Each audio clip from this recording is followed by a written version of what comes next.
Road.com. Fair with Muffles comes to night, comes to song.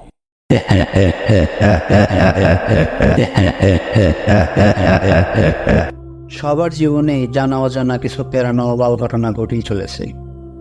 যার সাথে এই paranormal ঘটনাগুলো ঘটেনি, সেই তিক্ত অভিজ্ঞতা কখনো বুঝতে পারবে না। যেভাবে লেখা আছে সেভাবেই বলছি। আসসালামু আলাইকুম মাহফুজ ভাই, আশা করি ভালো আছেন এবং ভালোভাবে। আমি আজকে যে ঘটনাটি শেয়ার করব সেই ঘটনাটি ঘটে 2000 সালে। তখন আমরা মগবাজারে থাকতাম। আমাদের নিজ বাসা থাকা সত্ত্বেও আমার বড় চাচাদের সাথে জয়েন্ট ফ্যামিলির মতো সবাই একসাথে থাকতাম এবং খুব ভালোই কাটছিল দিনগুলো। আমি তখন ছোট, খুবই ছোট, ক্লাস 6-এ পড়ি। আমার ছোট চাচা ফকির বা দরবেশ এগুলোতে বিশ্বাস করতেন এবং আমার মা এতিম ও ফকিরদেরকে খাওয়াতে ভালোবাসতেন। একদিন হঠাৎ করে আমার ছোট চাচা রাস্তা থেকে একজন ফকিরকে নিয়ে আসলেন। তাকে পাগলও বলা যাবে না, আবার ফকিরও বলা যাবে না। তার শরীরে ছিল কালো ধরনের একটি জুব্বা, গলায় ছিল অনেকগুলো তসবিহ আর হাতে একটা লাঠি। বুড়ো মানুষদের হাতে যেমন লাঠি থাকে ঠিক তেমন, কিন্তু আমার পুরোপুরি মনে হচ্ছিল যে তার বয়স খুব বেশি একটা না এবং তার চুলদাড়ি সব কিছুই কাঁচা ছিল। তার বয়স হিসাব করতে গেলে 35 থেকে 40 হবে। এরপর আমার মা ওনাকে তার বাড়ি কোথায় জিজ্ঞাসা করলেন। এরপর উনি বললেন যে পাগলদের কোনো বাড়িঘর হয় না। আমার মা যখন চিন্তা করলেন ওনাকে ভাত খাওয়াবেন, এরপর ওই লোকটি বলে উঠলেন উনি কিছু খাবেন না। উনি বললেন ওনার কোনো ক্ষুধা নেই। এরপর ওই লোকটি আমার মা এবং আমার বোনের দিকে এক দৃষ্টিতে তাকিয়ে থাকেন। এরপর কিছুক্ষণ তাকিয়ে থেকে আমার মাকে বললেন, তুই বেশ ভালো মনের মানুষ, কিন্তু তোর সামনে বিপদ হবে। আমার মা বিষয়টাকে বেশি একটা গুরুত্ব দিলেন না। এরপর সেই লোকটি বলল, আমার বড় বোনকে বলল। এটা শুনে আমার বড় বোনের মাথায় একটু চিন্তা ঢুকে গেল। এরপর তিনি বলেন আমার ছোট চাচাকে যে তুই খুব ভালো মনের মানুষ, পরোপকারিতা করতে ভালোবাসিস, কিন্তু তোর এই পরোপকারিতাই তোর একদিন বিপদ ডেকে আনবে। এগুলো শোনার পরে আমরা সবাই চিন্তায় পড়ে যাই। এরপর আমাদের বাসায় ফেরার সময় হয়ে যায়। আমরা বাসায় ফিরলাম। আমার বাবা ফকির, কবিরাজ এগুলো তেমন একটা বিশ্বাস করতেন না। আমার মা তাড়াহুড়া করে ওনাকে বিদায় করার জন্য ব্যস্ত হয়ে উঠলেন। এরপর আমার মা ওনাকে একবার বললেন ভাত খাবেন, তখন উনি বললেন আমি খাবো না। এরপর সেই লোকটি তার হাত থেকে কি যেন বের করে। এরপর আমার মাকে বলে হা করতে। আমার মা হা করতে সেই লোকটি তার হাতে থাকা জিনিসটি আমার মায়ের গালে দিয়ে দেয় এবং খেতে বলেন। আবার আমার বোনকেও হা করতে বললেন এবং কিছু একটা খেতে দিলেন। আমরা সবাই দেখলাম যে ওনার হাতে কিছুই নেই, মুট করছেন এবং খেতে দিচ্ছেন। এরপর আমি ওনাকে বললাম আমাকেও খাওয়াতে হবে, এক প্রকার জোর শুরু করলাম। এরপর তিনি আমাকে বললেন তুইও খাবি তো হা কর। আমি খাবার থেকে বেশি আগ্রহ ছিলাম দেখার জন্য যে কোথা থেকে কি হচ্ছে, খাবারটা আসছে কোথা থেকে। আমি দেখলাম যে হাত মুট করার সময় হাতে কিছুই নেই। এরপর আমি লক্ষ্য করলাম তার বড় আঙ্গুল এবং শাহাদত আঙ্গুলের মাছ থেকে কিছু একটা বের করে সেটা প্রায় চিনি ফলের মতো দেখতে আমাদের মুখে দিচ্ছে। তখন সে বলল, কি ফল, এই ফলের নামটা বলতে পারবি? তখন আমার চেরি ফলের নামটা মনে আসলো না। এরপর তিনি আমাদের সামনে থেকে বিদায় নিলেন। যেহেতু আব্বা এগুলো ফকির দরবেশ বিশ্বাস করতেন না তেমন, সেহেতু আমরাও একটু তাড়াতাড়ি করলাম তাকে বিদায় করার জন্য এবং সে আমাদের মাঝখান থেকে বিদায় নিল। বিদায় নেওয়ার পরে আব্বু বলল যে আমাদের কি বিপদ হবে সেটা শুনলে না। এটা শুনে আমি দৌড়ে তার কাছে জানার জন্য গেলাম, কিন্তু রাস্তার পাশে গিয়ে দেখি আমাদের গেট থেকে বের হয়ে যত দূর চোখ যায় কেউ নেই আশেপাশে। এরপর আমি আশেপাশে অনেকক্ষণ খোঁজাখুঁজি করলাম, কিন্তু কারো কোনো দেখা পেলাম না। এরপর তেমন একটা খোঁজাখুঁজি না করে আমি বাসায় ফিরে আসলাম। তারপর এভাবে বেশ কিছুদিন কেটে যায়। হঠাৎ করেই আমার ছোট চাচা একটা মিথ্যা খুনের মামলায় ফেঁসে যায় এবং আমার বড় বোনের বিয়ে হয়। দোলাভাই তাকে ইউরোপে নিয়ে যায়। আমার বড় বোন অনেক বড় বড় বিপদের সম্মুখীন হয় সেখানে। এর কয়েক বছর পরে আমাদের নিজস্ব বাড়ি সেটা ভেঙে ফেলা হয় কোনো এক কারণে এবং আমরা ওই বাড়ি থেকে চলে আসি, বাধ্য হয়ে চলে আসতে হয়। এরপর কিছুদিন পর আমার বাবার ফুসফুসে ক্যান্সার ধরা পড়ে এবং তিনি মারা যান। তারপর আমার বড় দুলাভাই ব্রেন টিউমারে আক্রান্ত হন এবং তিনি মারা যান। আর একটা কথা বলতে ভুলে গেছি, এর মাঝে আমার মা অনেক দিন অসুস্থ ছিলেন। অসুস্থ থাকার ফলে এরপর তিনি একদিন মারা যান। আর এই সকল ঘটনার প্রত্যক্ষদর্শী আমরা 3 ভাই বোন। আমাদের জন্য আপনারা সবাই দোয়া করবেন, আল্লাহ যেন আমাদের সবাইকে ভালো রাখেন। আমাদের কাছে আরও কিছু ঘটনা আছে, পরে সময় পেলে শেয়ার করব। এরপর তিনি আমাদের সবাইকে ধন্যবাদ জানিয়েছেন। তো এই ছিল আজকের ঘটনাটি ভালো লাগলে পড়ে শোনাবেন। তো ধন্যবাদ প্রিয় ভাই আপনাকে আমাদের সাথে আপনার এই জীবনের ঘটনাটি শেয়ার করার জন্য। এরপর আমরা পরবর্তী ঘটনায় চলে যাব। এবার আমরা পরবর্তী ঘটনায় চলে যাব। ঘটনাটি শেয়ার করেছেন আমাদের মর্ডার মোহাম্মদ ইয়াসিন। চলুন তার কাছ থেকে ঘটনাটি শুনে আসি। আসসালামু আলাইকুম মহফুজ ভাই, আশা করি আপনি অনেক ভালো আছেন। আমি জানি আপনি সবসময় ভালো দলে থাকেন। তো আমি আজকে যে ঘটনাটি বলবো, ঘটনাটি হলো একটা রিক্সাওয়ালা সারাদিন কাজ করার পরে ভাবলো কি অনেক রাত হয়েছে, এখন বাসায় যাওয়া যাক। বাসায় যাওয়ার পথে যদি কাউরে পাই তারা নিয়ে বাসায় চলে যাবো, এটাই লাস্ট ভাড়া হিসাবে সে করে। তো সে বাসায় যাওয়ার উদ্দেশ্যে রওনা দেয়। অনেক দূর যাওয়ার পরে দেখে কি একটা লোক রাস্তার পাশে দাঁড়িয়ে আছে, চাদর মুড়ি দিয়ে দাঁড়িয়েছিল সে।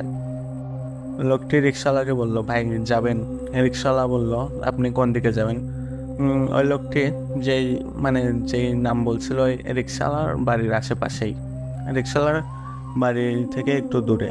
তো রিক্সাওয়ালাও ওনাকে রিক্সায় উঠায়, কিন্তু ওই লোকটি বলে, আমার একটা শর্ত আছে, আপনি রিক্সা চালাবেন কিন্তু পিছনের দিকে তাকাবেন না।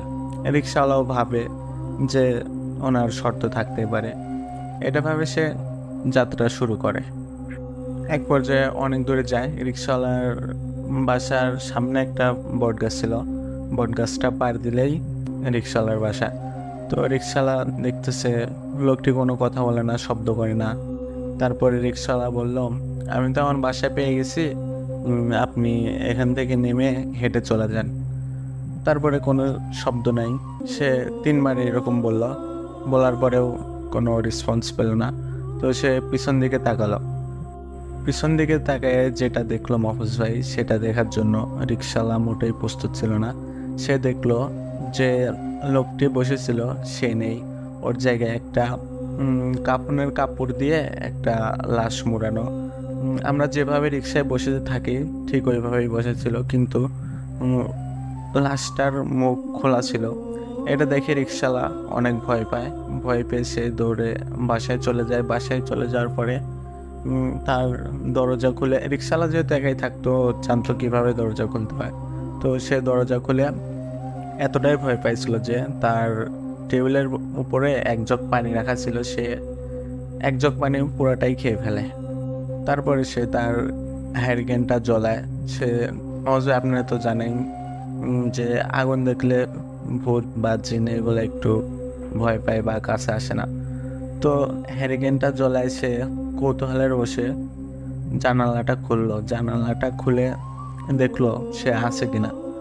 তো জানালা খোলার পরে সে তাকায় দেখি ওই যে কাফনের কাপড়ে জড়ানো লাশটা ছিল সে অনেক দূরে চলে গেছে, আর অনেক জোরে জোরে বলতেছে, তোর সাথে যে ঘটনাটি ঘটছে তুই কাউরে বলবি না, তোর অনেক ক্ষতি হয়ে যাবে।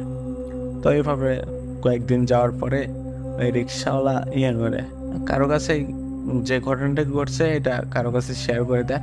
তার 2 দিন পরে রিক্সাওয়ালাটি মারা যায়।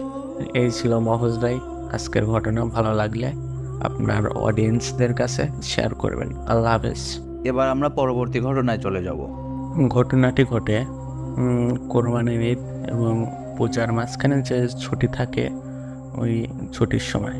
তো আমি ছুটিতে বাসায় আসি।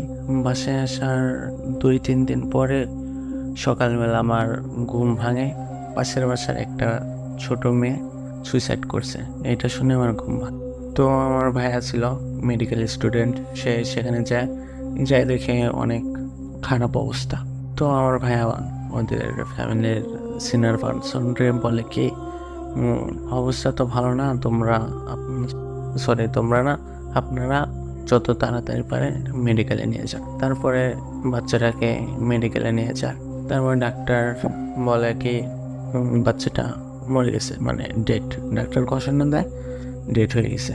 তো একটা কথা বলে রাখি মহফুজ ভাই, মেয়েটি ছিল হিন্দু। তো হিন্দুরা মানুষ মারা গেলে বেশি লোক শ্মশানে যাইতো না। তো আমি ভাবলাম আমিও চাই ওদের সাথে। তো গেলাম শ্মশানে। যাওয়ার পর একটা কথা বলে রাখি, শ্মশানের পাশে অনেক বাঁশের চর ছিল। বাঁশের চর থাকার কারণ হচ্ছে কি, মানে শ্মশানে যে লাশগুলা পোড়ানো হয় ওখান থেকে ওরা বাঁশ বিক্রি করে, এর জন্য বাঁশের চর ছিল, যাতে সুবিধা হয় আর কি। তো ওখানে যাওয়ার পরে অনেক সিনিয়ররাই বলল যে ও যেহেতু সুইসাইড করছে, ওকে পোড়ানো হবে না, ওকে কবর দেওয়া হবে। তো সিনিয়রের কথা মতো সবাই কবর দেওয়ার কথাই চিন্তা করে। তো কবর করা কমপ্লিট হয়ে যায়। তারপরে তার বড় বোন সে কল দিয়ে বলে কি, আগে পোড়ায়ও না বা মাটি দিও না, আমি লাশটা দেখতে চাই। তো ওনার বড় বোনের আসতে আসতে অনেক রাত হয়ে যায়। তারপরে ওইখান থেকে আমি বললাম কি, যেহেতু অনেকক্ষণ আগে হয়ে গেছে, 7-8 বাজে, এখন মাটি দেওয়াটাই বেটার হবে, লেট করা দরকার মনে করি না আর। তো সবাই আমরা মাটি দেওয়ার কাজ শেষ করে মানে সবাই যার যার মতন শেষে চলে যায়। ওইখানে অবশ্যই আমার সবচেয়ে বড় ভুলটা ছিল কি, মানে মানে আমাদের সাথে যারা আসছিল ওরা অনেক দূর চলে গেছে, আর পিছনে যারা ছিল আমি ভাবছি ওরাও হয়তো আমাদের সাথে আসছে, ওই জন্য একসাথেই যাই। তারপরে কিছুক্ষণ পরে খেয়াল করি যে ওরা আমাদের সাথে আসেনি, ওরা ওই যে মানে শ্মশানেই থাকে, শ্মশানের কাজই করে আর কি। তারপরে আমার সাথে আমার এক ফ্রেন্ড থাকতো, ও ইঞ্জিনিয়ারিং পড়তো, ও আসছিল, আমরা 2জন ছিলাম। তো ভাবলাম 2জন চলে যাই। তো অবশ্যই আমরা বাড়ির দিকে রওনা দেই। তো আমরা বাসার দিকে অনেক দূরে চলে যাই। তো একটা সময় লক্ষ্য করলাম কি, আমাদের সামনে যারা ছিল তারা অনেক দূরে চলে গেছে, আর আমাদের পিছনেও কেউ নেই। তো কিছু দূর যাওয়ার পরে মাহফুজ ভাই, আমি ফিল করি যে আমার হাত পা ভারী হয়ে যাচ্ছে, আমি সামনের দিকে মুভ করতে পারতেছি না। কিছুক্ষণ পরে আমার কানে একটা শব্দ ভেসে আসছে যে বল হরি হরি বল, বল হরি হরি বল। আমরা লাশটা নিয়ে আসার সময় যেরকম বলতে বলতে আসছিলাম, বল হরি হরি বল, বল হরি হরি বল, ঠিক ওইভাবেই আমার কানে এই শব্দটা ভেসে আসে, বল হরি হরি বল। তো আমি একটা সময় পিছনের দিকে লক্ষ্য করি যে কিছু মানুষ তাদের কাঁধে একটা খাট ছিল, খাটের ভিতরে একটা কাফনের কাপড় দিয়ে একটা লাশ নিয়ে যাচ্ছিল আর বলতেছিল বল হরি হরি বল, বল হরি হরি বল। তো আমি কিছুক্ষণ পরে আমি লক্ষ্য করলাম যে ওই লাশটা আর কেউ না, মাহফুজ ভাই। আমি ওইটা দেখে অনেক ভয় পাই। আমরা যে মেয়েটাকে মাটি দিয়ে আসছি, সেই মেয়েটা সাদা কাফনের কাপড়ে জড়ানো ছিল, চুলগুলা এলোমেলো। ওরা দেখে মনে হচ্ছিল ও হ্যাপি না, ও অনেক কষ্টে আছে, আমার দিকে তাকিয়ে আছে। আমি ওইটা দেখে অনেক ভয় পেয়ে যাই। তারপরে একটা সময় আমার ফ্রেন্ড ছিল, ও অনেক জোরে আমার হাতটা টান দেয়। তো আমি খেয়াল করি যে আমরা মেন রোড পার হয়ে গেছি, মেন রোডে অজ্ঞান হয়ে যাও। তারপরে কিছুক্ষণ পরে দেখি আমার অনেক সিনিয়ররা আমার মাথায় পানি দিচ্ছে। তারপরে তার মাঝখান থেকে একটা সিনিয়র বলে উঠলো, এই ঘটনা অনেকবারই ঘটে, সচরাচর এগুলা ঘটেই থাকে, তোমরা হয়তো লাশটা মাটি দিতে অনেক দেরি করে ফেলছো, এই জন্য এরকম হচ্ছে। তো তারপরে বাসায় চলে আসার পরে 2-3 দিন ভালোই যায়। ভালো যাওয়ার পরে ওই মেয়েটা আমাদের পাড়ারই পাশের, মানে একটু দূরে একটা বাসায় যেয়ে এক আন্টি ছিল, ওই আন্টির সাথে অনেক গল্প করতো, আড্ডা দিত। যাই হোক, অনেক সময় ওই জায়গা মানে অনেক সময় দিত ওই আন্টির সাথে আর কি। তো ওই আন্টি, ওই দিন ছিল সপ্তমীর সন্ধ্যা আর কি।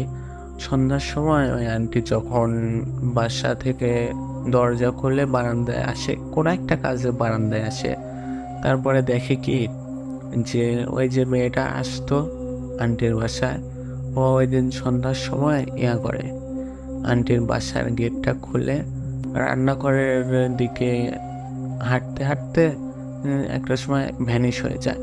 ওইটা দেখে আন্টি অনেক ভয় পেয়ে অনেক জোরে চিৎকার চেঁচামেচি করে, অনেক মানুষ জড়ো হয়।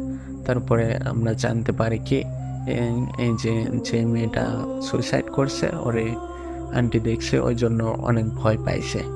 তো এইভাবে অনেক দিন চলে যায়। অনেক দিন যাওয়ার পরে মাঝে মাঝেই আমাদের পাড়ার সবার সাথেই এরকম ঘটনা ঘটতো। অনেক সময় মানুষজন আতঙ্কে ছিল। তো আতঙ্কে থাকার ফলে সবাই মানে ভালোভাবে চলাচল করতে পারতো না। সন্ধ্যা হলেই কেউ বাসা থেকে বের হতো না। বাসা থেকে বের হলেই মনে হতো কি ওই মেয়েটা ডাকতেছে, মানে বলতেছে আমি অনেক কষ্টে আছি, আমাকে কেউ উদ্ধার করো বা বাঁচাও, এইগুলোই আর কি বলতে থাকতো। তো মাহফুজ ভাই একটা সময়, আমি তো অনেক সময় বের হতাম 12টা 1টা, মানে রাতের বেলা বের হতাম কথা বলার জন্য কিংবা হাঁটাহাঁটি করার জন্য বের হতাম। আমার সাথে ওইরকম কিছু হয় নাই এতদিনে। তো ওই প্রতিদিনের মতোই আমি একদিন বের হই হাঁটাহাঁটি করার জন্য। তো আমি একদিন হাঁটাহাঁটি করতেছি না, কারোর সাথে কথা বলতেছি আমার খেয়াল নেই। যাই হোক, কথা বলতে বলতে আমার মনে হলো কি আমার পাশে কে যেন আছে, আমার গা হাত পা অনেক ভার হয়ে আসে। আমি ওই যে মানে শ্মশান থেকে আসার সময় যেরকম সামনে দিকে মুভ করতে পারতেছিলাম না, ঠিক ওই রকমই আমার সাথে আমি মুভ করতে পারতেছিলাম না। ওই দিন যেরকম আমার সাথে ঘটনা ঘটে যে বলল হরি হরি বল, বল হরি হরি বল, ওই রকমই ঘটে। আমি আবার ঠিক সেম ওই দিনের মতনই, ওই দিন যেগুলা দেখছিলাম আমার সাথে যে ঘটনাগুলো ঘটছিল ঠিক ওই ঘটনাই আমার সাথে ঘটে। তো আমি একটা সময় আমার জ্ঞান ফেরার পরে দেখি আমি আমার বাসায় আছি। তারপরে আমি আমার নিজের বাসায় দেখি আমার রুমে শুয়ে আছি। তখন আমি কবিরাজ কবিরাজ দেখানোর পরে ঠিক হয়ে যায় মোটামুটি। তার কিছুদিন পরে আমি আবার একদিন কি জন্য যেন রাতের বেলা বের হওয়ার পরে আমি ওই দিন কথা বলতেছিলাম কার সাথে যেন, ওই দিন আমার হঠাৎ করে আমি দেখি কি ওই মেয়েটা আমার ঠিক সামনে বসে আছে। আমি বসে বসে কথা বলতেছিলাম, আমার সামনে বসেছিল আর মানে অপরূপ দৃষ্টিতে আমার দিকে তাকিয়েছিল। মানে নিষ্পাপ একটা মুখ দেখলাম আমি। দেখে আমার অনেক মানে খারাপ লাগে যে ছোট একটা মানুষ, সবারই তো খারাপ লাগার কথা। তো এভাবে আমি ওরে মাঝে মাঝেই দেখতাম। তো তারপরে একটা সময় এরকম মাঝে মাঝে যখন দেখি আমার অতটা ভয় লাগে না। আমার মনে করেন মগজ ভাই অভ্যাস হয়ে যায়, এইভাবে চলে দিন। তো অনেক দিন যাওয়ার পরে এরকম যখন অনেক দিন দেখতে থাকি, তার কিছুদিন হলো প্রায় 1 বছরের মতন দেখি। 1 বছর হবে না, কিছুদিন হবে। তারপরে রমজান মাস চলে আসে। রমজান মাস 1 মাস রোজা থাকে, তারপরে রমজান মাসে ওর দেখা মিলে না। তারপর থেকে আমি আর ওরে কখনো দেখি নাই। এই ছিল মাহফুজ ভাই আজকের ঘটনা। ভালো লাগলে আপনার অডিয়েন্সদের কাছে শেয়ার করবেন। আল্লাহ হাফেজ। ধন্যবাদ ইয়াসিন ভাইকে আমাদের সাথে ঘটনাটি শেয়ার করার জন্য। এবার আমরা পরবর্তী ঘটনায় চলে যাব। ঘটনাটি শেয়ার করেছেন আমাদের মডারেটর মোহাম্মদ নয়ন। চলুন তার মুখ থেকে ঘটনাটি শুনে আসি। ধন্যবাদ মাহফুজ ভাই আমাকে আরও একটি ঘটনা বলার সুযোগ করে দেওয়ার জন্য। মাহফুজ ভাই, এই ঘটনাটি যার কাছ থেকে কালেক্ট করেছে এই ঘটনার বাস্তব প্রমাণ সে নিজেই, মানে তার সাথে এই ঘটনাটি ঘটেছিল আর কি। সেই মানুষটা সম্পর্কে আগে কিছু বলি। যে ব্যক্তি এই ঘটনাটি আমাকে পাঠিয়েছেন সেই ব্যক্তি আমার একটা বড় ভাই, মানে আমার এলাকার একটা বড় ভাই, তার সাথেই ওই ঘটনাটি ঘটেছিল। ওনার নাম মুজিবর। তার সাথে এই যে ভৌতিক ঘটনাটি ঘটেছিল সেটা সময়কাল হিসেবে ছিল বর্ষাকাল। তার ঠিকানা হলো মানে আমাদের এলাকায়। মাহফুজ ভাই, আপনি তো জানেন আমার বাসা কোথায়, মানে আমাদের এলাকায়। তো সে প্রতি রবিবার আমাদের এলাকা থেকে একটা জায়গার নাম ছিল যে ড্যামরার হাট বসতো, সে ড্যামরায় যেত প্রতি রবিবার হাটে। সেটা একটু দূরেই আর কি আমাদের গ্রাম থেকে। সে প্রতিবারের মতো সে পরের রবিবারে সে ড্যামরার হাটে যায়। তো তার যাওয়ার সময় ছিল বিকাল 3টা-4টার দিকে সে রওনা দেয়। আর ফিরতে ফিরতে অনেক রাত হয়ে যায়। তার সবসময় এমনটাই হতো। তো মজিবর ভাই হাটে পৌঁছানোর পর সে কিছু বাজার করে আবার কিছু কেনাকাটা করে সে বাড়ির দিকে রওনা দেয়। তো বাড়িতে ফিরতে ফিরতে তার রাত প্রায় 11টা-12টা হবে। 12টা নাগাদ সে বাড়ির পথে রওনা দেয়। আগে তো মাহফুজ ভাই গাড়ি ঘোড়া চলতো না, আগে 2টা রোড ছিল, একটা হলো মিঠো পথ আর একটা হলো একটা সোজা রাস্তা। মানে সোজা রাস্তার দিকে গেলে অনেক ঘোরা হয়, আর আমাদের বাসা থেকে একটা মিঠো পথ ছিল, সেই মিঠো পথ দিয়ে গেলে ওটা একটু দ্রুতই হয় আর কি, তাড়াতাড়ি হয়। কিন্তু মাহফুজ ভাই মিঠো পথটা ছিল একটু নির্জন জায়গা, কিছুটা জঙ্গল, কিছুটা ঘন জঙ্গল এবং কিছুটা নির্জন জায়গায়, আর একটা ভাঙা বাড়ি ছিল অনেক পুরাতন। তো সে যখন আমাদের স্থানীয় বাজারে যখন চলে আসলো, বাজারে চলে আসার পর বাজার থেকে সোজা একটা মেঠো পথ নেমে আসছে আমাদের গ্রামের দিকে, আর একটা বাঁকা পথ, সেটা ছিল এটা মানে বিশ্ব রোডের মতো আর কি, সবাই যাতায়াত করতো সেখান দিয়ে। আর ওই মেঠো পথ দিয়ে খুব কম লোকই যাতায়াত করতো, তাও দিন থাকতে থাকতে। রাতে কেউ যাতায়াত করতো না, কারণ ওই জায়গাটা ছিল অনেকটা মানে নির্জন জায়গা এবং পুরো অন্ধকার জায়গাটা, সূর্যের আলো পৌঁছানো মুশকিল, এতটাই জঙ্গল ছিল। কিন্তু সেই সরু পথ ছিল একটা মেঠো পথ, ওই দিক দিয়ে সবাই যাতায়াত করতো। তো মজিবর ভাই বাজারে পৌঁছানোর পর বাজার থেকে সে চিন্তা করলো যে সে যদি বাঁকা পথ দিয়ে যায়, মানে বাঁকা পথ দিয়ে গেলে আমাদের গ্রামে ফিরতে অনেকটাই দেরি হয়ে যাবে। সে যদি এই মেঠো পথ দিয়ে আসে তার অনেক দ্রুত হবে, তাড়াতাড়ি হবে। তো মজিবর ভাই কোনো কিছু না ভেবে বলে রাখা ভালো, আমার মজিবর ভাই ছিল অনেকটাই সাহসী ব্যক্তি। মানে সে সব ভূত পেত এসব মানে আজগবি জিনিসগুলো সে বিশ্বাস করতো না। তার সাথেও অনেক কবার ঘটেছে, কিন্তু তারপর সে বিশ্বাস করতো না যে তার কোনো ক্ষতি করবে। তো কিছু না ভেবে সে মেঠো পথ দিয়ে রওনা দেয়। তো রওনা দেওয়ার পর কিছুক্ষণ আসার পর সে একটা মানে বনের মতো কিছু একটা, মানে বন ছন বলে না মাহফুজ ভাই, ছন, ওই ছনের মতন কিছু একটা দেখতে পায়। তো ছনের মধ্যে দেখতেছে কি যে একটা জন্তু সেই ছনগুলোকে মানে মোড়াচ্ছে, এমনভাবে মোড়াচ্ছে ভাঙচুর হয়ে যাচ্ছে ওর মাঝখান দিয়ে। তো সে ভাবলো হয়তো কোনো জন্তু জানোয়ার তার ভেতরে ঢুকে এভাবে মানে জোরাজোরি করতেছে আর কি। সে তারপর সেটাকে ইগনোর করে পাশ কাটিয়ে চলে আসে। তো কিছুটা আসার পর একটা আম বাগান পড়ে। ওই আম বাগানে মাহফুজ ভাই এর আগেও অনেক ভৌতিক ঘটনাগুলো ঘটেছে, সে জানতো, কিন্তু তারপরও সে সেদিক দিয়ে আসছিল, কারণ সে ভয় পাচ্ছিল না, তার ভেতরে সে ভয়টুকু কাজ করতেছিল না। কি ভাবা সেই কাজ, মাহফুজ ভাই কিছুটা আসার পরে সে আম বাগানের কাছে আসতেই তাকে পিছন থেকে কেউ একটা ডাক দেয়, মুজিবর, এভাবে কেউ একটা ডাক দেয়। তো ডাক দেওয়ার সাথে সাথে আমার ভাই পিছন ফিরে তাকায়, তাকানোর পর দেখে যে কেউ নেই। আমার ভাই আশ্চর্য হয়ে যায় যে মাত্র আমাকে কেউ ডাকলো, ডাকার পর হঠাৎ করে কোথায় গেল, গায়েব হয়ে গেল। তো আমার ভাই মনের ভুল ভেবে সামনের দিকে এগোতে লাগলো। তো আবার কিছুটা আসার পর দেখে কি যে তাকে আবার কেউ পিছন থেকে ডাক দেয়, মুজিবর, তুই এই পথ দিয়ে কেন আসতেছিস এত রাতে, তোর কি ভয় করে না? এবার আমার মজিবর ভাই সে স্পষ্ট শুনতে পায় যে তাকে কেউ ডাকলো, এবং ডাকার পর তাকে বলল যে তুই এদিক দিয়ে কেন এসছিস এই মেঠো পথ দিয়ে, তোর কি ভয় করে না এই নির্জন জায়গা দিয়ে আসতে, তুই তাও কেন এলি? পরে আমার মজিবর ভাই আবার পিছন দিকে তাকিয়ে বলে যে কে আমাকে ডাকছিস? আবার দেখে যে কেউই নেই। কিন্তু তখন আমার মজিবর ভাই একটু ভয় পেয়ে যায়, ভয় পাওয়ার পর বলে যে বারবার কে ডাকছে, আর পিছন ফিরে তাকানোর সাথে সাথে কোথায় মিলে যাচ্ছে। পরে আমার মুজিবুর ভাই দ্রুত বাসার দিকে আসতে থাকে। আসার পর মানে আমাদের একটা ভাঙা বাড়ি ছিল, মানে আমাদের এলাকায় একটা ভাঙা বাড়ি ছিল, বললাম না মাহফুজ ভাই শুরুতে একটা ভাঙা বাড়ি ছিল। তো ওই বাড়ির সামনে আসতে মাহফুজ ভাই আমার মুজিবুর ভাইয়ের গা অনেকটা ভারী হয়ে গেল, মানে সে থমকে দাঁড়িয়ে গেল। হঠাৎ করে তার গায়ের মধ্যে দিয়ে শীতল বাতাস মানে বয়ে গেল আর কি। তো এক পর্যায়ে বয়ে যাওয়ার পর আমার মুজিবুর ভাইয়ের শরীরটি এতটাই ভারী হয়ে যাচ্ছিল, মানে সে সামনের দিকে এগোতেও পারতেছিল না, এতটাই ভারী হয়ে যাচ্ছিল। তারপর সে সেই ভাঙা বাড়ির দিকে লক্ষ্য করে দেখে যে একটা লাশ, একটা অবয়ব, মানে কাফনের কাপড় দিয়ে পোড়ানো, মানে মোড়ানো সেই লাশটি শুয়ে আছে একদম দরজা বরাবর, একদম ভাঙা বাড়ির যে দরজাটা ছিল সেই দরজা বরাবর। তো এটা দেখার পর আমার মানে মুজিবুর ভাই খুবই মানে ভয় পায়। ভয় পাওয়ার পর সে থমকে দাঁড়িয়ে যায়। সে অনেকটা সাহসী থাকার পরও সে সেই দিন এতটাই ভয় পায়, মানে আতঙ্ক হয়ে যায়।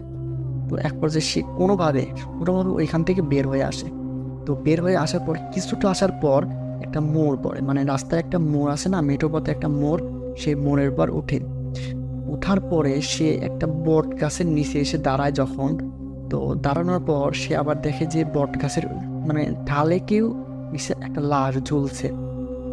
এই লাশটা ঝুলে থাকতে দেখে সে চিৎকার দিয়ে ওঠে যখনই বলে যে আমাকে আজকে মেরেই ফেলবে, কে আসো, আমাকে বাঁচাও, এদিকে আসো, মানে এটা বলতে থাকে। তো দূরে, মানে কিছুটা দূরে একটা বাড়ি ছিল, তো সেই বাড়িতে একটা দাদু থাকতো। ওই দাদু আবার রাতে ঘুমাতো না, তো না ঘুমিয়ে সে মানে একটু বাড়ির আশপাশ দিয়ে ঘুরে দেখতো, মানে তার রাত জাগার অভ্যাস ছিল। তো সে সেইখান দিয়ে ঘুরতেছিল। তো তারপরে সে মুজিবুর ভাইয়ের চিৎকারটা শুনতে পেয়ে সে বট গাছের দিকে মানে অগ্রসর এগোতে থাকে।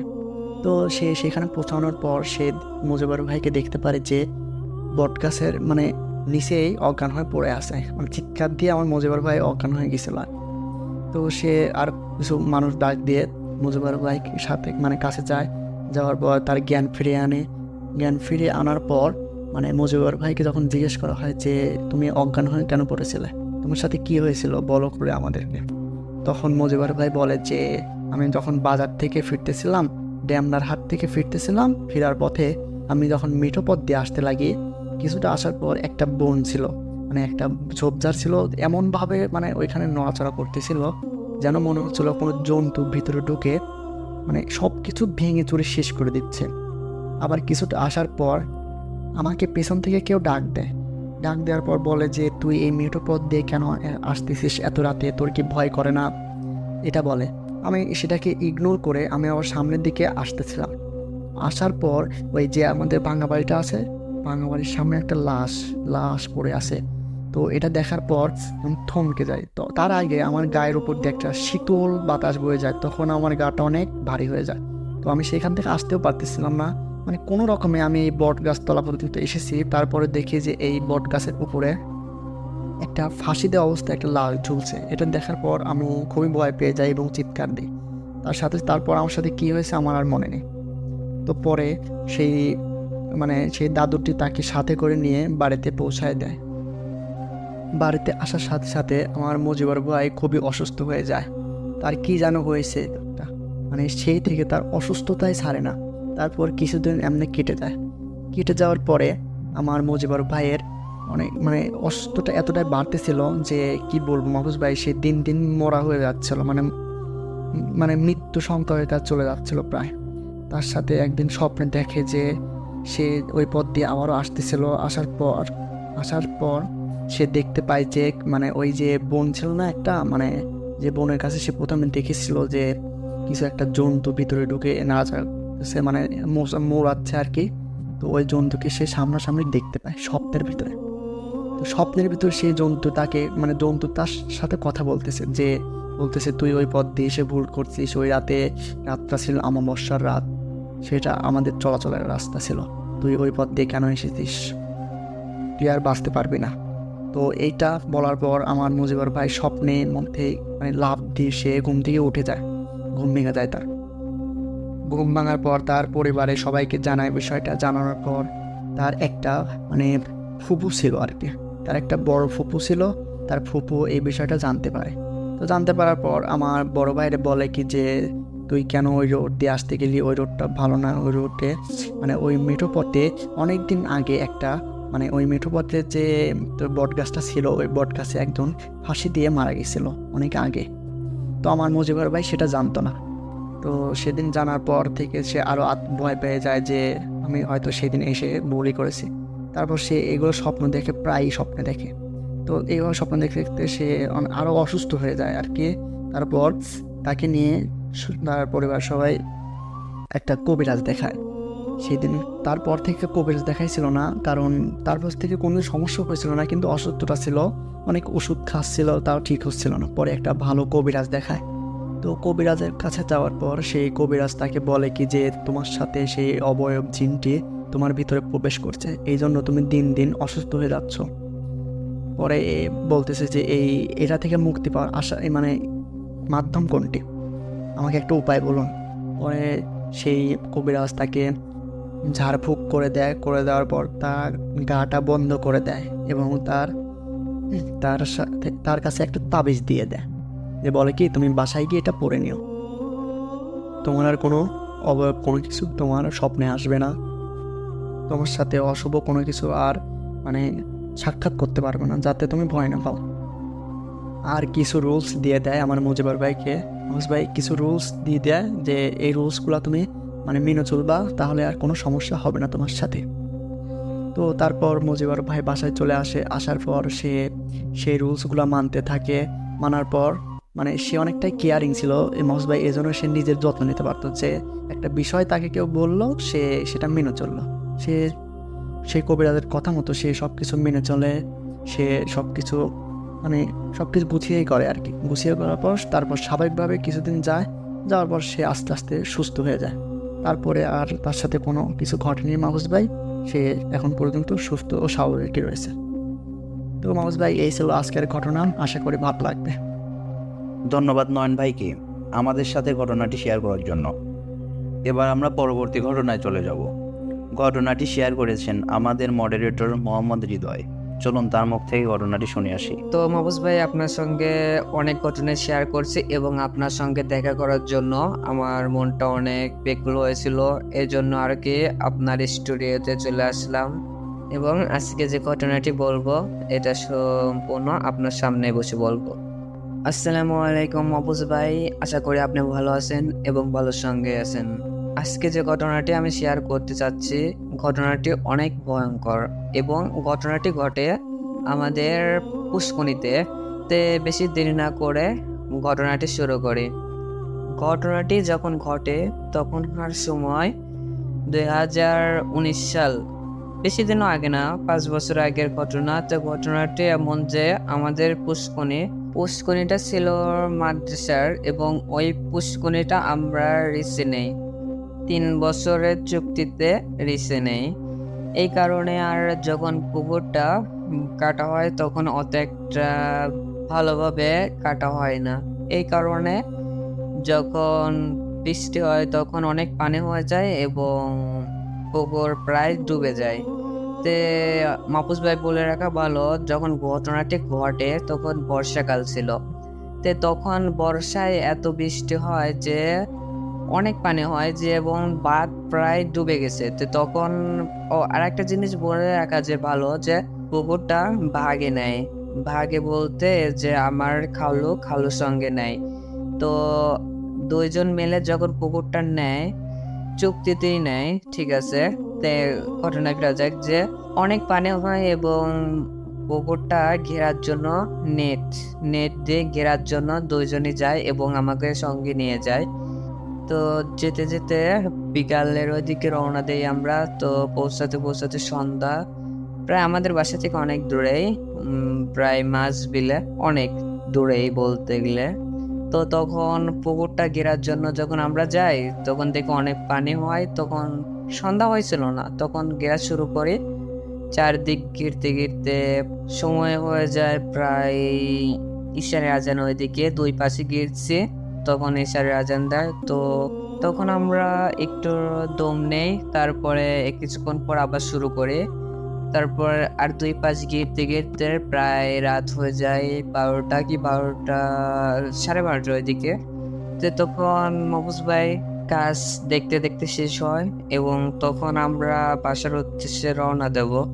তো মাহফুজ ভাই তখন কেমন যেন একটু আজব কেমন যেন লাগলো, যে আপনার যে পাঠার মতন গন্ধ বাড়ালো এবং আমরা অনেকে একটু সন্ধ্যা হয় এবং এই জন্য আর কি তাড়াতাড়ি করে এবং উঠে আসার জন্য আমার আব্বু এবং খালু আমাকে ডাক দেয়।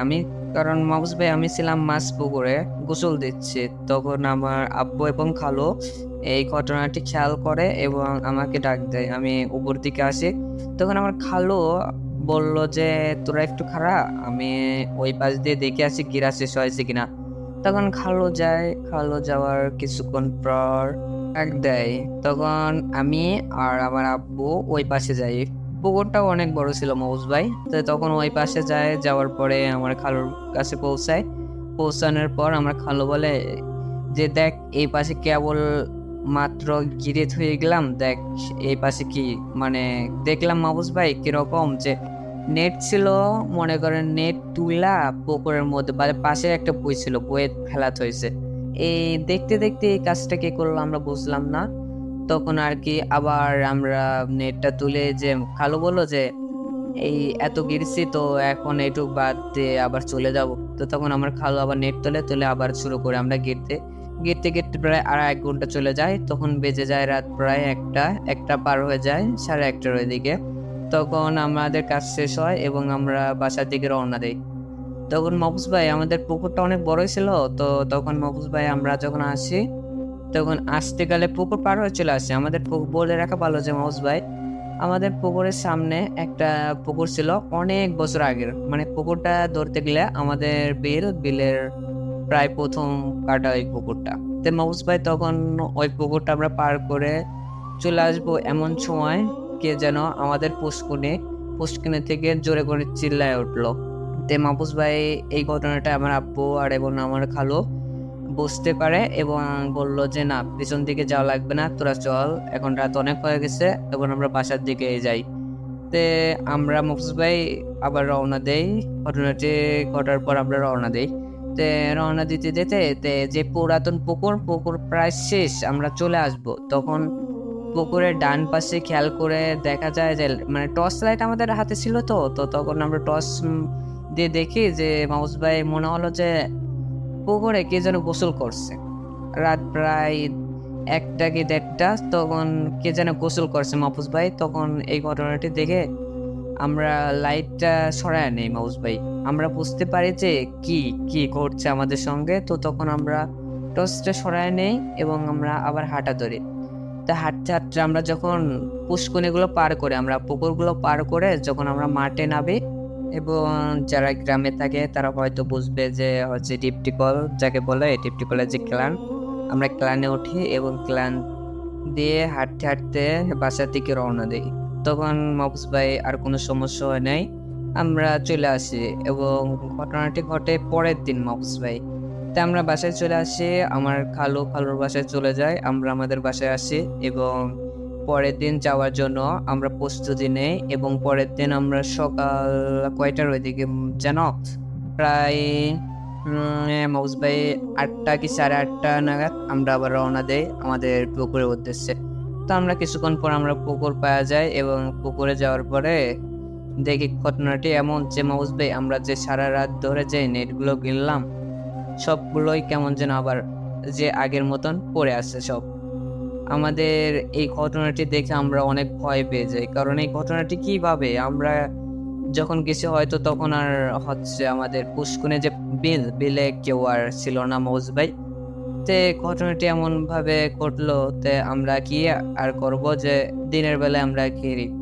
মাহফুজ ভাই তখন বৃষ্টি হচ্ছিল, তখন আমরা বৃষ্টির মধ্যে ভিজে কাজ করে আবার চারদিকে ঘিরি মাহফুজ ভাই। ঘেরার পরে আর কি আমরা বাসায় চলে আসি এবং ঘটনাটি আমরা ঘটছে কি কারণে, কিসের জন্য, কে তুলছে আমাদের নেট, এটা দেখার জন্য মাহফুজ ভাই আর কি আমরা রাত 8টার ওইদিকে আবার আসি মাহফুজ ভাই। আমরা চুপি আমরা বসেছিলাম। তে মাহফুজ ভাই বসে থাকার কিছুক্ষণ পর প্রায় 11টা 11:30টার ওইদিকে আমাদের পুকুরের পশ্চিম পাশে মাহফুজ ভাই, আমরা উত্তর পাশে বসেছিলাম, পশ্চিম পাশ দিয়ে কে যেন টর্চ লাইট মারলো মাহফুজ ভাই। টর্চ লাইট মেরে হঠাৎ করে কে যেন আসলো আমাদের পুকুরে ঝাঁপ দিল মাহফুজ ভাই। এই শব্দটা পেলাম, মানে আলো আসলো মাহফুজ ভাই, টর্চ লাইটের আলো আসলো কিন্তু আলোটা নিভে গেল এবং শুধু পুকুরে যে লাফ দিলে কি ঝাঁপ দিলে যে একটা শব্দ হয় না, ওই শব্দটা আসলো মাহফুজ ভাই।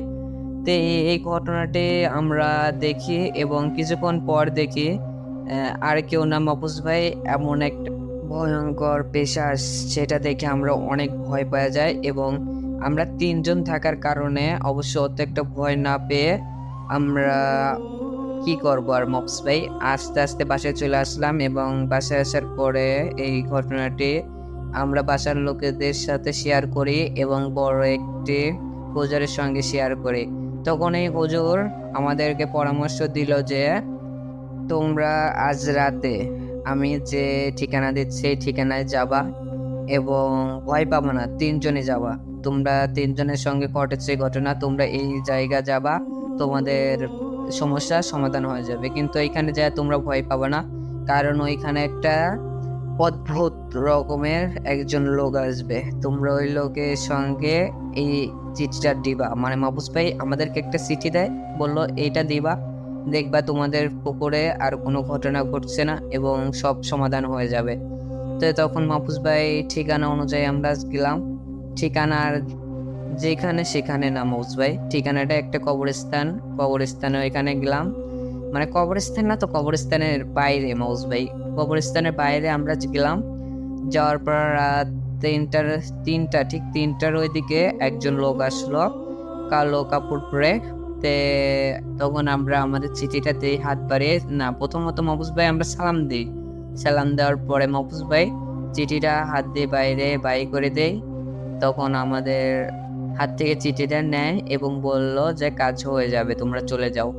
তখন আমরা মাহফুজ ভাই চলে আসলাম। বাসায় চলে আসার পরে আমাদের পুকুরে আর কোনো ঘটনা ঘটে নেই মাহফুজ ভাই।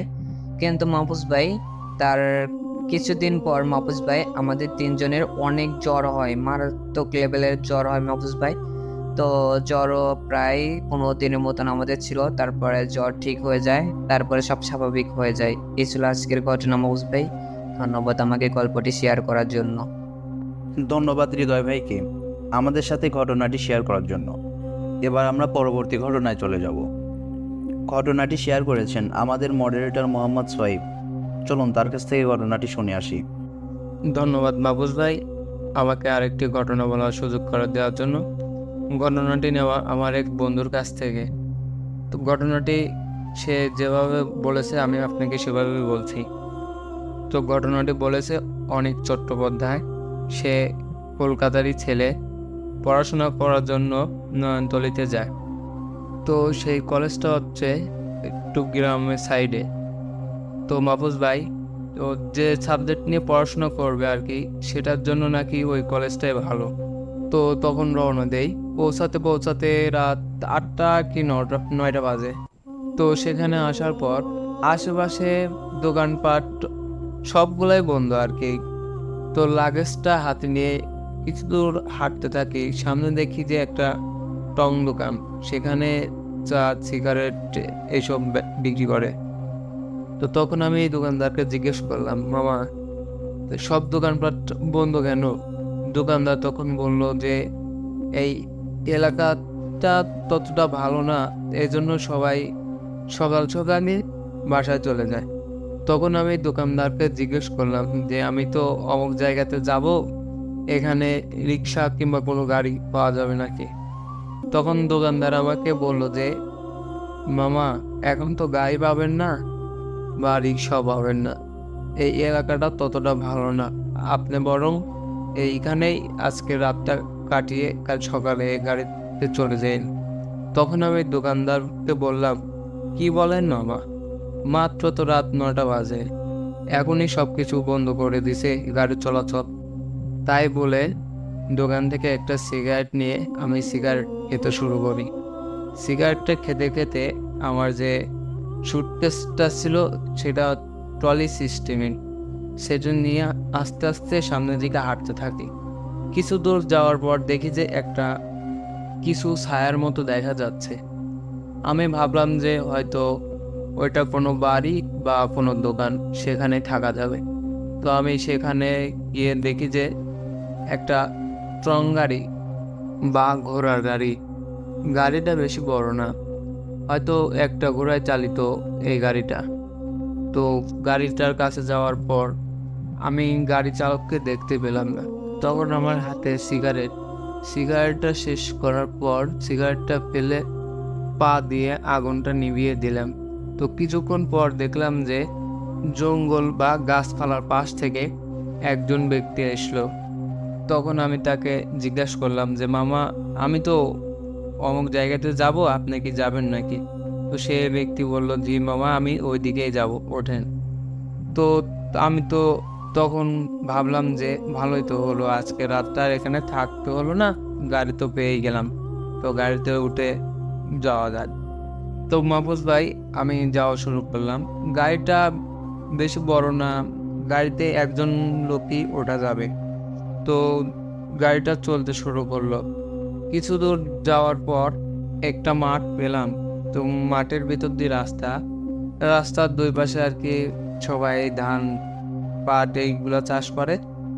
তো মাহফুজ ভাই, বলে রাখা ভালো যে সময়টা ছিল শীত, তখন বেশি একটা শীত পড়ছিল না, হালকা হালকা শীত।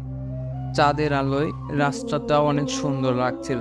তা আমি তো দেখে অনেক আনন্দ পেলাম বা খুশি হয়ে গেলাম যে এত সুন্দর মুহূর্ত আর আমি দেখি নাই বা কাটাতে পারি নাই।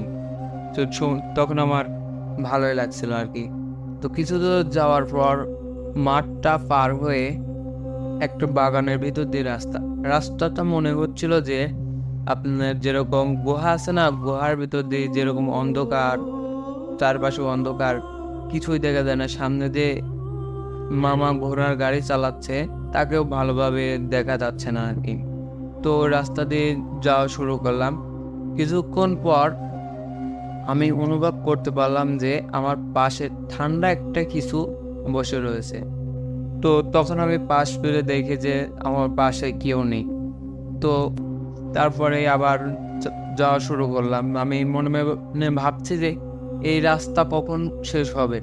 তো হঠাৎ করে আবার মনে হলো যে যে গাড়ির পিছন থেকে কেউ একজন হাত দিয়ে আমার শরীরে টাচ করলো। তখন আমি ভয় পেয়ে এই গাড়িওয়ালা মামাকে, তখন আমি বিশ্রীভাবে একটা হাসির শব্দ শুনতে পাই। তখন আমি গাড়িওয়ালা মামাকে বললাম যে মামা, এটা কিসের শব্দ? তো মামা আমার সাথে তেমন কোনো কথা বলছে না, মামা শুধু গাড়ি চালাই যাচ্ছে। তো তখন আমার সাথে আরও অনেক কিছু ঘটতে থাকে। তখন আমি মনে মনে সিদ্ধান্ত নিলাম যে আমি এখান থেকে লাফ দিব আমার লাগেজটা নিয়ে। তখন আমি ভাবলাম যে আমি যদি এইখান থেকে লাফ দিই তাহলে তো আমি মারা যাব। কিছু দূর সামনে যাওয়ার পর আমার লাগেজটা গাড়িতে রেখে আমি লাফ দিলাম। লাফ দেওয়ার সঙ্গে সঙ্গে একটা জোরে চিৎকার দিলাম। তো কিছুক্ষণ পর আমার জ্ঞান ফিরে আমি দেখি যে আমি একটা রুমে, আমার পাশে একজন মহিলা আর একজন পুরুষ লোক দাঁড়িয়ে আছে। তো আমি ওই মহিলাকে দেখে ভয় পেয়ে যাই। তো মহিলাটি আমাকে জিজ্ঞেস করলো যে বাবা, তোমার কি হয়েছে? তখন আমি আমার সাথে ঘটে যাওয়া সেই বিষয়গুলো তাদের সাথে শেয়ার করলাম। তো তখন ওই মহিলাটি বলল যে তোমার সাথে এরকম করেছে ওই দুষ্ট জিনেরা। তারা অনেক সময় নারীর রূপে আসে, অনেক সময় সুন্দরী এক যুবতী মেয়ের রূপে এসে এরকমভাবে সবাইকে জ্বালায়। এটা হচ্ছে এই এলাকার নিত্যদিনের ঘটনা। এটা প্রতিনিয়তই সবার সাথেই ঘটতে থাকে। এটা এই এলাকার মানুষ, এটা তাদের সাথে ঘটার কারণে তারা বিষয়টা আর তেমন গুরুত্ব দেয় না। তো তোমার সাথে এই দুষ্ট জিনেরাই এরকম করেছে। আর পরবর্তীতে এই এলাকায় আসতে চাইলে তুমি রাতের বেলায় না এসে দিনের বেলায় এসো, তাহলে আর এরকম ঘটনা আর ঘটবে না। তো মাহফুজ ভাই, আজকে ঘটনাটা এখানেই শেষ। ধন্যবাদ মাহফুজ ভাই পরবর্তী ঘটনাটি বলার সুযোগ করে দেওয়ার জন্য। তো ঘটনাটি আমাকে বলেছে আমার এক বন্ধু, তার বাসা রাজশাহীতে। তো সে ফ্রি থাকার কারণে সিলেটে আর কি বেড়াইতে যায়। তো ঘটনাটি ওই সিলেটে ঘটেছিল। তো মাহফুজ ভাই, আগের থেকে বলে রাখা ভালো যে আজকে যে ঘটনাটি আপনার সাথে শেয়ার করব, সেই ঘটনাটি আরও অনেক আগে আপনাদের এক স্টুডিও থেকে এরকমই একটা ঘটনা শুনছিলাম যে 2008 সালে 9 ডিসেম্বর একটি ছেলে উধাও হয়ে যায়, আবার পরবর্তীতে 2009 সালে 9 ডিসেম্বর ওই ছেলেটি আবার ব্যাক আসে। তো আজকের ঘটনাটি এরকমই। তো আমরা মূল ঘটনাতে চলে যাই। ঘটনাটি ঘটেছিল সিলেটের চা বাগানে। তো মাহফুজ ভাই, আপনি তো জানেনই যে সিলেটের চা বাগানে যেসব লোক কাজ করে তারা খুবই গরিব, হতদরিদ্র হয়ে থাকে। তো একটা পরিবারের 4 জন সদস্য ছিল। রহিম মিয়া, তার স্ত্রী ও তার একটি ছেলে সন্তান আর একটি মেয়ে সন্তান। তো মেয়ে সন্তানটি একটু বড়, ছেলেটা একটু ছোট। তো রহিম মিয়া তার স্ত্রী ওই সিলেটের চা বাগানে কাজ করত।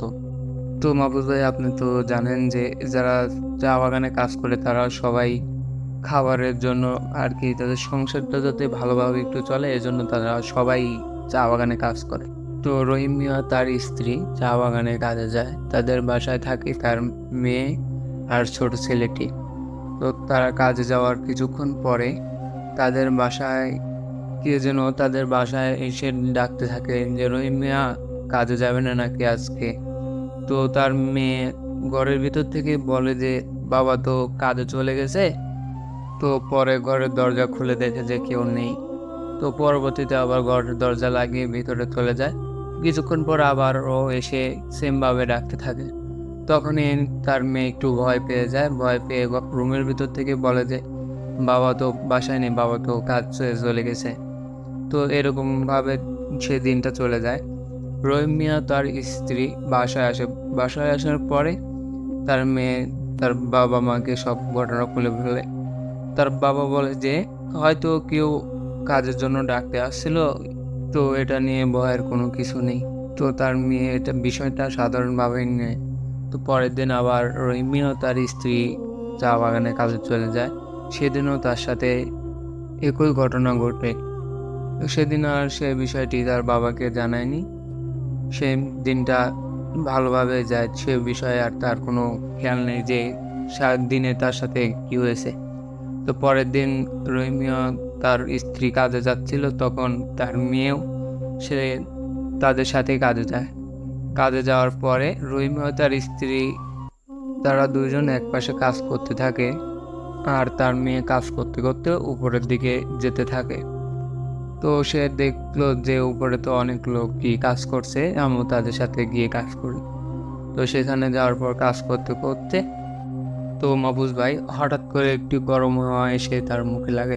সে বুঝতে পারে না যে তার সাথে এটা কি হলো। তো ওই হাওয়াটা লাগার কারণে তার চোখ অনেক জ্বলতে থাকে। তো সে চোখ বুজে থাকে। চোখ বুজে থাকার পর কিছুক্ষণ পর সে তাকায় দেখে যে একটা কিছু ছায়ার মতো সামনে দাঁড়িয়ে আছে। সে আবারও চোখ বুঝলো। কিছুক্ষণ পর সে তাকিয়ে দেখে যে তার সামনে একটা ফ্রেমের মূর্তি দাঁড়িয়ে আছে। যে মূর্তিটা এরকম যে কাঠের উপরে ডিজাইন করে যেরকম মূর্তি বানানো হয়, মূর্তিটা আসলে সেরকম দেখতে। তো মূর্তিটা তার নিজের চেহারার সাথে মিলে যাচ্ছিল। তো মাহফুজ ভাই সে আশেপাশে তাকিয়ে দেখে যে তার আশেপাশে কোনো লোকজন নেই। সে যে লোকজনগুলো দেখে উপরে কাজ করতে আসছিল, সে লোকজনগুলো এখন তাদের ভিতরে একজনও নেই। সে তখনই একটা জোরে চিৎকার দেয়। চিৎকার দেওয়ার কারণে যে নিচে লোকগুলো ছিল, তার বাবা মা ছিল, সবাই উপরের দিকে এসে তাকে অনেক খুঁজতে থাকে। খুঁজতে দেখে যে এক পাশে সে পড়ে আছে। তো সেখান থেকে বাসায় নিয়ে যায়। বাসায় নিয়ে যাওয়ার পরে তার জ্ঞান ফেরার পর তার মা তাকে জিজ্ঞেস করে যে তোমার সাথে কি হয়েছিল, যে তুমি এত জোরে চিৎকার দিয়ে অজ্ঞান হয়ে পড়েছিলে। তখন সে বলল যে আমি কাজ করতেছিলাম, কাজ করতে করতে উপরের দিকে দেখি যে অনেক লোক সেখানে কাজ করছে। তো আমি সেখানে কাজ করার জন্য এগিয়ে যাই। কাজ করতে করতে হঠাৎ একটা গরম হাওয়া এসে আমার চোখে লাগে। তারপরে একটা ছায়ামূর্তি দেখতে পাই। তখন আমি আশেপাশে তাকিয়ে দেখে যে আমার আশেপাশে যেগুলো লোকজন ছিল সেগুলো কেউ নেই। তখন আমি চিৎকার দিয়ে অজ্ঞান হয়ে পড়ি। তখন সেই বিষয়টি তার মা বাবা শুনে তাকে একটা ভালো হুজুরের কাছে নিয়ে যায়। হুজুরের কাছে যাওয়ার পর হুজুরে সেই বিষয়গুলো বলে। তখন হুজুর বলে যে তোমার মেয়ে ভয় পেয়েছে। সেখানে যে জিনগুলো ছিল তারা যে রাস্তা দিয়ে চলাফেরা করতো, তোমার মেয়ে সেখানে গিয়ে তাদেরকে ডিস্টার্ব করছে। মাহফুজ ভাই, আপনাকে বলে রাখা ভালো যে কিছু দিনের বেলায় কিছু কিছু সময় আছে যেগুলোতে জিনরা চলাফেরা করে থাকে। তো সেই কারণেই তার সাথে এই ঘটনাটি ঘটেছে। তখন হুজুর তাকে একটা তাবিজ দিয়ে দেয়, তাবিজটা নিয়ে সে বাসায় চলে আসে। তো এরকমভাবে কয়েক বছর চলে যায়, সে আর ওই চা বাগানে কাজ করতে যায় না, তার বাবা মাই শুধু চা বাগানে কাজ করতে যায়। তার আর তেমন কোনো সমস্যা হয় না। তার বাবা মা কাজে গেলে যে সে বাসায় থাকে, তার সাথে যে এর আগে ঘটনাগুলো ঘটেছে যে বাসায় থাকে বাইরে থেকে কেউ ডাকছে, সেই ডাকাগুলো এখন বন্ধ হয়ে গেছে। তো হঠাৎ একদিন তার মেয়ে বাইরে খেলতে যায়, খেললে বাসায় ফিরে আসে। বাসায় ফিরে আসার পর যে তাবিজটা ছিল তার গলায়, সেটা খেলতে খেলতে হারিয়ে গেছে, সেটা তার মাকে বলে। তো তার মা ভাবে যে এটা তো 3-4 বছর হয়ে গেছে, এখন তেমন কোনো আর সমস্যা হবে না। তো পরের দিন তার বাবা মায়ের সাথে সেও কাজে যায়। তো সে কাজ করতে করতে হঠাৎ করে সে অন্য বাসায় চলে যায়। তার বাবা মা কাজ করে এক পাশে, সে অন্য পাশে চলে যায়। সেখানে তার সাথে অনেকগুলো লোক কাজ করতে থাকে। সে লোকগুলোর সাথে কথা বলে আর কাজ করতে থাকে। হঠাৎ করে মাহফুজ ভাই অন্ধকার হতে থাকে। সে বিষয়টা সেখানকার সবাই দেখতে পায়। সে বিষয়টা দেখে সবাই ভাবে যে হয়তো বৃষ্টি আসবে, এই জন্য অন্ধকার হয়েছে। তো তখন ওই মেয়েটা কাজ করতে করতে তাদের থেকে একটু দূরে সরে যায়। দূরে সরে যাওয়ার পর ওই মেয়েটাই শুধু দেখতে পায় যে তার দিকে কালো ছায়া, মানে যে অন্ধকার হয়ে আসছে। অন্ধকার হয়ে আসার পরে তো মাহফুজ ভাই তখন তার চারপাশে অন্ধকার হয়ে যায়। অন্ধকার হয়ে যাওয়ার পর তখন গ্রামবাসীরা বাসায় আসার জন্য এইদিকে আসছিল। আসার পর তখন তাকে আর খুঁজে পায় না, মানে অন্ধকারের ভিতর থেকে ওই মেয়েটা উধাও হয়ে যায়। মাহফুজ ভাই তখন চা বাগানে যারা কাজ করতেছিল তারা সহ ওই মেয়েটির বাবা মা তাকে এই চা বাগানের চারপাশে খুঁজতে থাকে। তাকে খুঁজে কোথাও আর পাওয়া যায় না। তো মাহফুজ ভাই, এরকম ঘটনা অনেক জায়গাতেই ঘটেছে যে কিছু কিছু লোক হারিয়ে গেছে, আবার তারা সেই দিনই ব্যাগ এসেছে, কিন্তু এই মেয়েটি আজ পর্যন্ত আর ব্যাগ আসেনি। তো মাহফুজ ভাই, ঘটনাটি শোনার জন্য ধন্যবাদ। পরবর্তী কোনো নতুন ঘটনা নিয়ে আপনাদের সঙ্গে শেয়ার করব। ততক্ষণ ভালো থাকবেন, সুস্থ থাকবেন। আল্লাহ হাফেজ। ধন্যবাদ সোহেব ভাইকে আমাদের সাথে ঘটনাটি শেয়ার করার জন্য। ধন্যবাদ সবাইকে আমাদের পুরো ঘটনাটি শোনার জন্য। এবং পরবর্তী ঘটনাগুলো শুনতে চাইলে আমাদের পাশে থেকে চ্যানেলটিকে সাবস্ক্রাইব করে রাখবেন। ধন্যবাদ সবাইকে।